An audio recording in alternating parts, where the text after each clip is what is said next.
మీ business ఏదైనా మీ ఊర్లో promotion చేయాలంటే అది సుమన్ టీవీతోనే సాధ్యం. ఇప్పుడే సంప్రదించండి. మహబూబాబాద్ జిల్లా బయారం మండలం సంబంధించినటువంటి బయారం మండలం కేంద్రం ఉన్నటువంటి ఇటు పందిపంపులు కానీ నామలపాడు కానీ బయారం లోకల్ కానీ చుట్టుపక్కల ఉన్న ఏజెన్సీ గ్రామాల్లో నిన్న సాయంత్రం కురిసిన భారీ వర్షాలకి రైతులు మాత్రం అట్లాకుతున్నారు. అయితే మొత్తం సంబంధించిన పంటలు చేతికొచ్చి వాళ్ళు ఆరబెట్టుకొని మార్కెట్కి తీసుకెళ్ళారు, అమ్ముకుందామని చెప్పేసి వాళ్ళ ఆశలు మాత్రం వర్షం ఆశలపై మొత్తం అడేసలయ్యాయి. కొత్తగా చూసుకుంటే అటు మిర్చి పంట పూర్తి స్థాయి దెబ్బతింది, ఇటు మొక్కజొన్న మొత్తం నిలవారింది, మరి ఇటు మామిడి పళ్ళు కూడా అంటే వేల ఎకరాలు ఉన్నటువంటి మామిడి తోటలో ఉన్నటువంటి మామిడి పళ్ళు కూడా నిలవారింది. ఇటు మొక్కజొన్న కళ్ళు బయట రెండు ఆరబోసుకొని ఇక మార్కెట్ తీసుకెళ్ళాలని తమిళంలో మాత్రం వర్షం మాత్రం భారీ వర్షం పడడంతో మొత్తం నీళ్ళపాలయ్యి మొత్తం కొట్టుకుపోయి వీటితో రైతులు మాత్రం కుదిరైపోయి చెప్పొచ్చు. మొత్తానికైతే గత కొన్ని రోజులు చూసుకుంటే మనం వాతావరణం మార్పు రావడంతో గత 6 రోజులుగా తెలంగాణ వ్యాప్తంగా అయితే వర్షాలు అడపదడప వర్షాలు పడుతున్నాయి.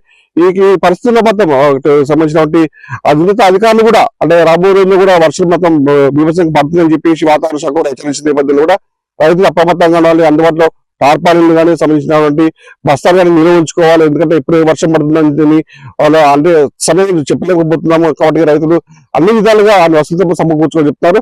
మొత్తానికి చూసినట్లయితే ఈ మహబూబాబాద్ జిల్లా వ్యాప్తంగా ఉన్నటువంటి బయారం మండలంలో ముఖ్యంగా వర్షం పడుతుంది. రైతులు మాత్రం చాలా ఆవేదన వ్యక్తం చేస్తారు. తమకి పంట అమ్ముకొని అప్పులు తెచ్చుకుందామని ఈ లోపు మధ్య వర్షం మా ఆశలు అన్ని కంటిన్యూ జరిగిందని చెప్పి చెప్తున్నారు.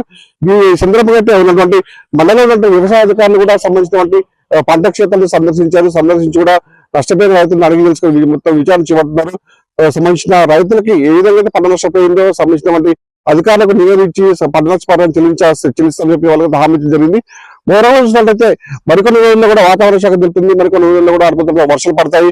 రైతులు అప్రమత్తంగా ఉండాలి, వాళ్ళకంటే జాగ్రత్తలు వహించాలని చెప్తారు. కొంతమంది మొత్తంగా మిర్చి వస్తున్న నేపథ్యంలో కూడా మార్కెట్ లో కూడా నిల్వలు ఎక్కువ నేపథ్యంలో కూడా తమ ఇంట్లో నిల్వ ఉంచుకోవాలి. ఎందుకంటే బయటకు తీసుకొచ్చిన నేపథ్యంలో వాళ్ళు మార్కెట్ సరుకులు ఒక కొనలేకపోతున్నారు. మళ్ళీ వర్షాలు పడితే పంట కూడా ఆగవాలని చెప్పేసి అధికారులు సూచిస్తున్నారు.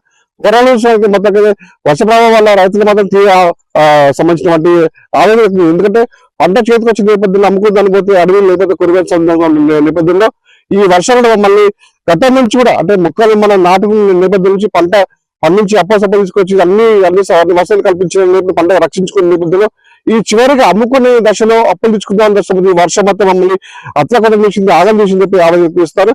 దీనిపై కూడా ప్రభుత్వం ఉన్నతాధికారులు కూడా స్పందించి మాకు నష్టపరిహారం చెల్లించాలని చెప్పి వాళ్ళు వ్యక్తం చేస్తే పరిస్థితి ఉంది.